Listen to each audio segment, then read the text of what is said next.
Banyak trader gagal bukan karena salah strategi, tapi karena trading di instrumen yang salah, padahal setiap instrumen tuh punya karakter yang beda loh.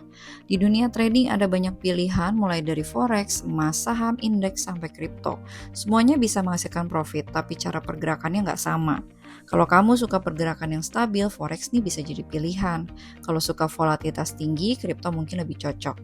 Sedangkan emas sering jadi favorit saat kondisi ekonomi lagi nggak pasti.